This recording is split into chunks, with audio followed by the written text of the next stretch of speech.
One आज हम लोग पढ़ने वाले हैं simple present tense. Present tense का फर्स्ट टाइप, इसको हम लोग प्रेजेंट इंडेफिनिट टेंस भी कहते हैं और इसको हम पूरी तरीके से एक्सप्लेन करके समझाने वाले हैं इस वीडियो के अंदर। सिंपल प्रेजेंट टेंस का डेफिनेशन क्या होता है? अक्सर बच्चे जो है इसका डेफिनेशन जो है वो नहीं जानते, सीधा इसके स्ट्रक्चर आ जाते हैं और इसको पढ़ लेते हैं। इस चैनल के अंदर आपको हर चीज़ डीपली में पढ़ाया जाएगा। तो सबसे पहले सिंपल प्रेजेंट टेंस को हम लोग कैसे डिफाइन करेंगे, यहाँ देखिए। It is a form of verb, यह जो है एक तरह का फॉर्म ऑफ वर्ब है, यानी कि क्रिया का रूप है, जिसके द्वारा हम लोग क्या क्या एक्सप्रेस कर सकते हैं, जिसके द्वारा हम लोग हैबिचुअल एक्शन को एक्सप्रेस कर सकते हैं। हैबिचुअल एक्शन, हैबिचुअल वर्ड जो है वो हैबिट से बना है, जो कि रिप्रेजेंट करता है हमारे हैबिट्स को और हमारे रूटीन्स को। जैसे कहने का मतलब, I brush my teeth every day, मैं प्रतिदिन जो है अपने दांतों को साफ करता हूँ। तो ये हमारा एक हैबिचुअल एक्शन हो गया, ठीक है। दूसरा हो गया यूनिवर्सल ट्रूथ। यूनिवर्सल ट्रूथ हम लोग ऐसे फैक्ट को कहते हैं जो कि हमारे यूनिवर्स में घटित होता है और जो कभी भी चेंज नहीं करने वाला है। जैसे कि हमारा जो अर्थ है वो सन के चारों ओर रिवॉल्व करता है। Our earth revolves around the sun. तो ये एक यूनिवर्सल ट्रूथ है जो कि कभी भी चेंज नहीं होने वाला। नेक्स्ट जो है वो है हमारा साइंटिफिक फैक्ट। क्या है हमारा साइंटिफिक फैक्ट? ऐसे फैक्ट्स जो कि हमारे साइंटिस्ट ने ओरिजिनेट किया है, दुनिया के सामने रखा है, जो कि प्रैक्टिकली प्रूव्ड है, जिसका कि एविडेंस है। तो उसको एक्सप्रेस करने के लिए हम लोग सिंपल प्रेजेंट टेंस का यूज़ करते हैं। नेक्स्ट हो गया describe situation that are more and less permanent. To describe situation that are more and less permanent, यानी कि जो ना तो अभी स्थायी है ना कि बाद में भी स्थायी रहेगा। जैसे कहने का मतलब है, अगर मैं कहूँ शी इज़ मैरिड, यानी कि कोई महिला जो है वो शादीशुदा है, तो कल को क्या पता कि वो तलाक ले ले या उसका हस्बैंड डेथ कर जाए, तो वो मैरिड रहेगी नहीं। तो इसका कोई भी चीज़ जो है वो परमानेंट नहीं, ठीक है। जैसे एक और एग्जांपल हम देते हैं, जैसे suppose that I am a banker, कल को क्या पता मैं बैंकर नहीं रहूँ, मैं किसी और जॉब में चला जाऊँ, तो ये परमानेंट नहीं है पूरी तरीके से। तो ये हो गया हमारा नेक्स्ट एग्जांपल। अगला हो गया इसको एक्सप्रेस करने के लिए फिक्स अरेंजमेंट। जैसे कि कोई शॉप जो है वो 9 बजे खुलता है ना। स्कूल का टाइमिंग जो है वो 8 बजे रहता है, तो वो कभी भी चेंज नहीं होता है जल्दी। तो वो हमेशा जो है आपका सिंपल प्रेजेंट टेंस के अंदर यूज़ होगा। The shop opens eight 9 AM, the school begins at 6 AM, है ना। तो फिक्स अरेंजमेंट जो है, ये सब चीज़ जो है वो हम लोग सिंपल प्रेजेंट टेंस के द्वारा एक्सप्रेस कर सकते हैं। नेक्स्ट हो गया स्टेटिव वर्ब। स्टेटिव वर्ब को हम लोग कहते हैं नॉन एक्शन वर्ब।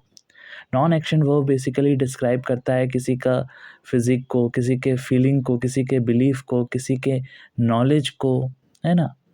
जैसे कहने का मतलब है, she is short in height, यानी कि हम बता रहे हैं कि कोई लड़की है उसका हाइट जो है वो शॉर्ट है ना।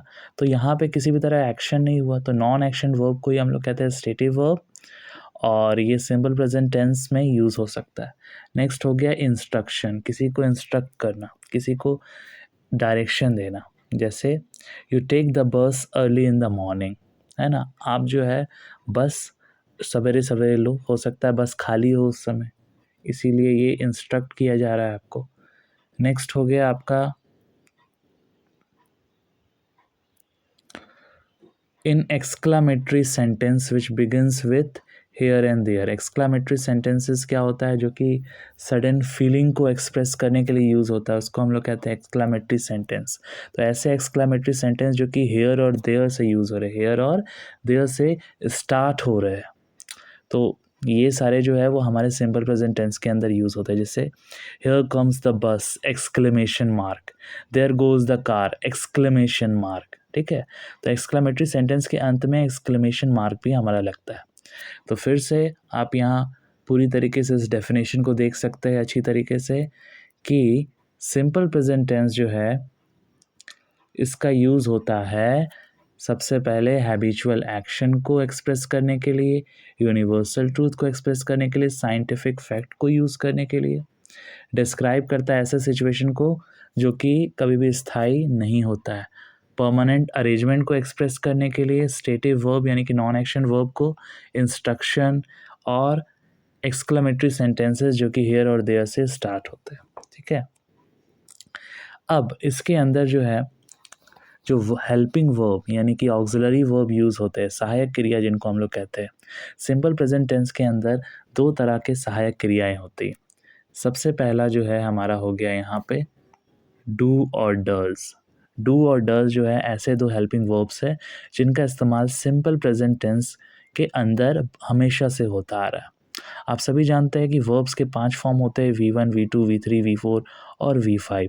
V1 को कहा जाता है base form of verb, V2 को कहा जाता है past form of verb, V3 को कहा जाता है पास्ट पार्टिसिपल, V4 को कहा जाता है प्रेजेंट पार्टिसिपल और V5 को कहा जाता है SEIS फॉर्म ऑफ वर्ब। तो यहाँ सिंपल प्रेजेंट टेंस के अंदर दो तरह के फॉर्म्स ऑफ वर्ब का यूज़ होने वाला है, जो कि आप लोग देख सकते हैं। पहला हो गया V1 यानी कि आपका base form of verb, V5 यानी कि S या ES फॉर्म ऑफ वर्ब। तो V5 यानी कि हमारा S या ES फॉर्म ऑफ वर्ब जो है वो अक्सर आपका सिंगुलर सब्जेक्ट के साथ लगेगा।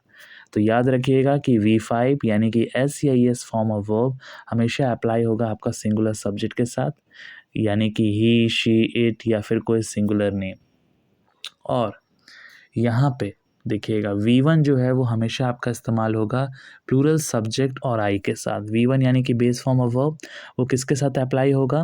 प्लूरल सब्जेक्ट और आई के साथ। प्लूरल सब्जेक्ट कहने का मतलब वी, दे, यू या फिर कोई प्लूरल नेम। तो यहाँ पे कुछ एग्जाम्पल्स भी है, अगर आप इसको देखिएगा तो और आसानी से समझ सकते हैं। यहाँ पे कुछ एग्जाम्पल्स भी मैंने दिया हुआ है, आप इसको देख सकते हैं। ही जो है एक सिंगुलर सब्जेक्ट है, तो यहाँ किक के बाद जो है वो यहाँ पे एस लग गया, यानी कि ये V5 बन गया। ही किक्स फुटबॉल यानी कि सिंगुलर सब्जेक्ट है, तो आपका V5 फॉर्म ऑफ वर्ब यहाँ यूज़ होगा। अगला हो गया शी प्लेज फुटबॉल। तो शी जो है वो एक सिंगुलर सब्जेक्ट है, तो उसके साथ यहाँ पे प्लेज लगा, यानी कि V5 form of verb. Rahul जो है एक सिंगुलर नेम है, तो सिंगुलर नेम के साथ भी हमारा SEIS फॉर्म ऑफ वर्ब लगेगा, यानी कि V5। तो शी गोज़ टू मार्केट। समझ में आया?